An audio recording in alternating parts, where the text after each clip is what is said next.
C'est l'heure du foot de sélection, occasion parfaite de tenter un prono sur Unibet, 100 € remboursés sur votre premier pari grâce au lien en description, conditions pour jouer en bas de l'écran.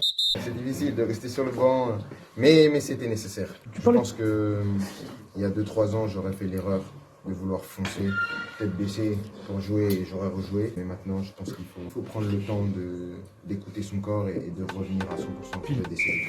L'équipe, j'espère que vous allez bien aujourd'hui. Nouveau Actu Foot. Le foot de club s'est mis en pause et c'est parti pour une trêve internationale à double enjeu avant la Coupe du Monde. Plusieurs sélections vont passer l'épreuve des barrages en vue d'accrocher les dernières places récentes dans certains groupes de la compétition. D'autres équipes sont plutôt dans une phase de préparation en amical comme l'équipe de France. Deux chocs contre le Brésil et la Colombie aux États-Unis. Les Bleus ont décollé direction Boston pour affronter la Seleção jeudi. L'occasion d'avoir un premier test sur le plan sportif et un premier aperçu au niveau climatique sur le sol américain, même si la météo sera encore différente en juin. En parlant de la Coupe du Monde et de l'équipe de France, c'est officiel. Nike a révélé les maillots de la sélection tricolore sans grosse surprise par rapport aux premières fuites. Le domicile a une élégance couture, un col polo et l'écusson cuivré, un aspect quand même assez proche du style des sièges bleus du RER que beaucoup ont remarqué sur les réseaux sociaux. L'extérieur vient quant à lui casser les codes en étant vert pour rendre hommage à la Statue de la Liberté. Le second c'est vraiment 9 sur 10, je sais pas ce que vous en pensez, dites-moi dans les commentaires. Bref, on va sans plus tarder rentrer dans le vif du sujet, mais juste avant les amis, je vous demande un service, le même que d'habitude, à savoir évidemment lâcher votre plus beau like. Vous connaissez le refrain, très important pour le référencement, mais pas que, sur la série tout simplement. Merci vraiment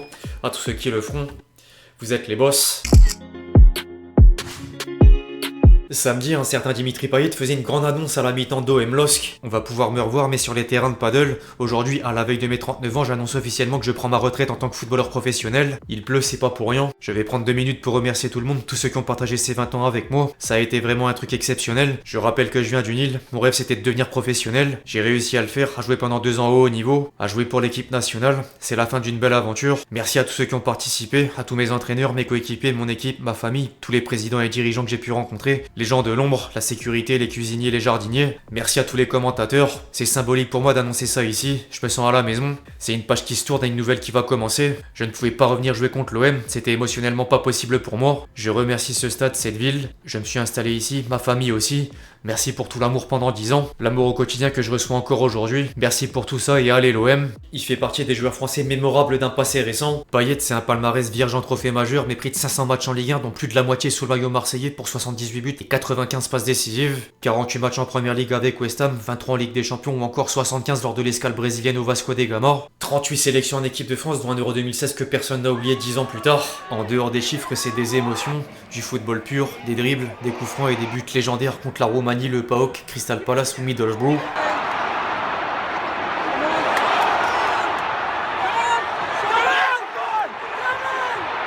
En parlant des dribbles, il était devant Messi dans un domaine. Le Réunionnais a créé le plus d'occasions dans les 5 championnats majeurs entre 2006 et 2023 avec 1350 situations de but. C'est également le seul joueur à avoir le doublé sans but sans passe décisive en Ligue 1 sur la période. L'un des plus gros regrets en finale de l'Euro 2016.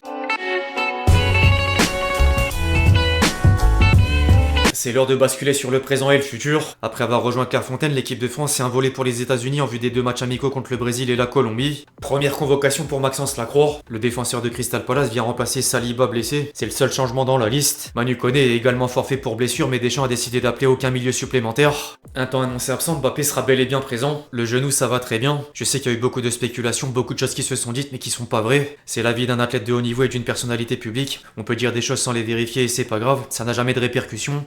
J'ai pris l'habitude, mais ça va bien, j'ai récupéré à 100%. J'ai eu la chance de trouver le bon diagnostic quand je suis rentré à Paris et on a pu trouver ensemble le meilleur plan pour revenir au meilleur niveau, pour être en forme sur la fin de saison avec le Real Madrid et à la Coupe du Monde. Il faisait suite aux récentes rumeurs à l'occasion d'un événement avec l'assureur santé à Alan, nouveau partenaire du joueur. Entre temps, Daniel Riolo a lâché une bombe en disant que le Real Madrid s'est trompé de genou au moment du diagnostic, une erreur invraisemblable ayant poussé les dirigeants madrilènes à virer le staff médical. En parallèle, Philippe Diallo vient de relancer le dossier du prochain sélectionneur. Le président de la Fédération française de football s'est confié dans les colonnes du Figaro pour évoquer plusieurs sujets, dont celui du successeur de Deschamps. Le nom ne sera dévoilé qu'à l'issue de la Coupe du Monde, de manière qu'à l'issue du dernier match des Bleus qui j'espère se tiendra le 19 juillet, date de la finale, une succession puisse se mettre en place. Oui, je travaille sur le sujet pour être prêt à ce moment-là. Comprenez bien que si par bonheur nous devions nous retrouver en finale, il faut aussi faire preuve de bon sens. Oui, je connais son nom. Zidane, je vous vois venir. Il n'y a pas beaucoup de profils qui peuvent prétendre à diriger l'une des plus grandes sélections du monde. L'équipe de France est l'une des meilleures nations au monde et donc tout le monde ne peut pas la piloter. Il faut un profil qui coche beaucoup de cases et qui puisse faire aussi l'objet d'une adhésion des Français, puisque cette équipe de France de football, c'est l'équipe des Français. Deschamps a réussi à le faire durant son mandat de 14 ans. Son successeur devra cocher aussi cette case. Je vous invite à nous retrouver à l'issue de la Coupe du Monde. Plusieurs candidatures, oui et moins de 5.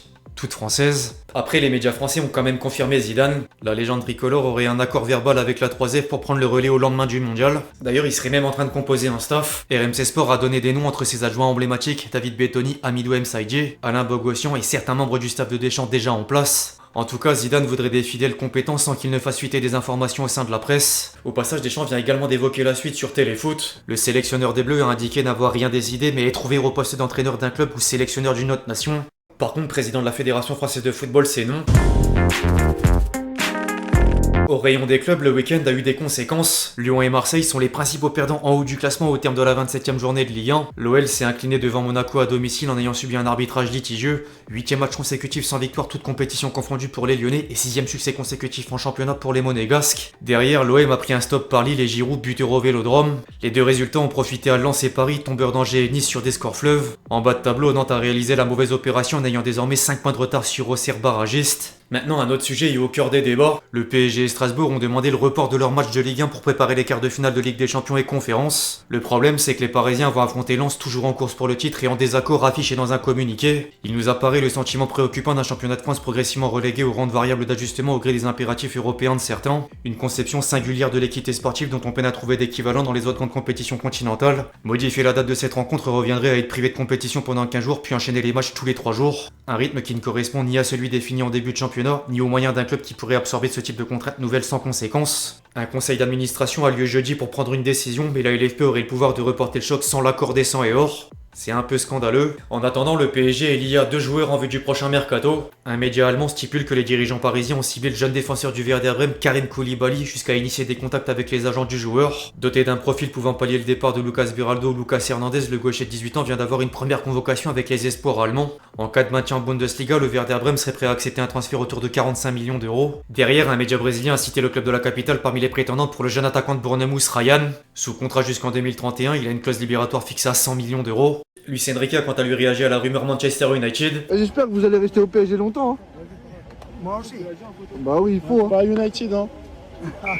À l'étranger, certaines compétitions ont également livré pas mal d'enseignements. D'abord en Angleterre, suite à la victoire de Manchester City contre Arsenal pour remporter la Coupe de la Ligue anglaise. Les Citizens ont fait le break en 4 minutes par l'intermédiaire d'O'Reilly, double buteur. C'est le premier trophée de la carrière de Cherki, mais nouvelle déception pour les Gunners, privés d'un potentiel quadruplé. En parallèle, la Première Ligue a réservé quelques surprises, dont Manchester United tenu en échec par Bournemouth, Chelsea humilié sur la pelouse d'Everton et Liverpool battu par Brighton en prenant un doublé de Welbeck. Le buteur anglais passé par Manchester United et Arsenal est déjà à 12 buts en championnat. A noter que Manchester City a encore un match de retard et toujours une chance de revenir à 6 points des Gunners, leader de Premier League.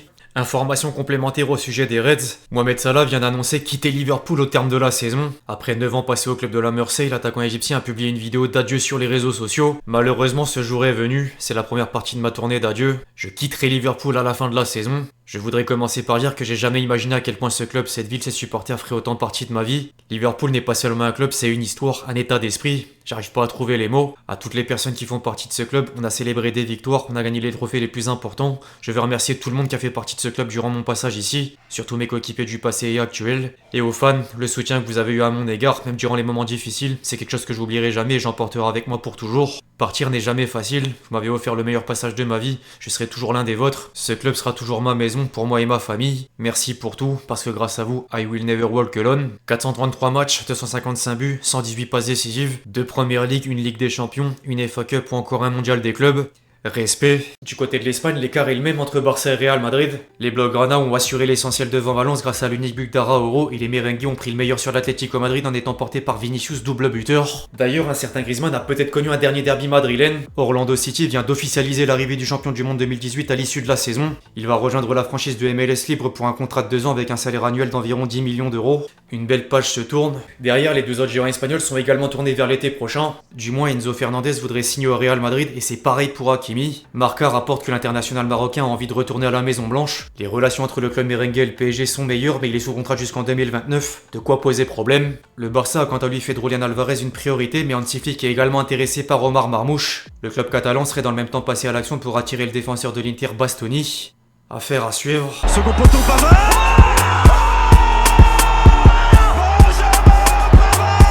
Dernière séquence obligatoire, la compile de buts.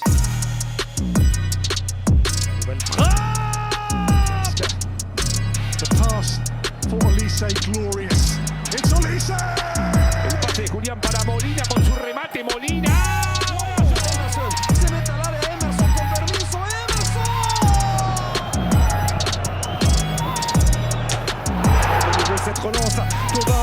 Edouard, le petit pont contre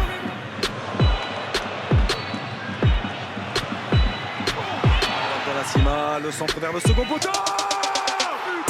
Et le geste merveilleux de Mathieu Hudal. Enfin bref, l'équipe c'est tout pour l'actu foot du jour, j'espère vraiment qu'il vous a plu, je compte sur vous si c'est le cas pour lâcher votre plus beau like, comme d'habitude. N'hésitez pas à réagir dans les commentaires sur tous les sujets qu'on a pu traiter aujourd'hui, puis d'ici là on se retrouve très vite sur la chaîne pour de nouvelles vidéos, c'était Lexti. Ciao ciao.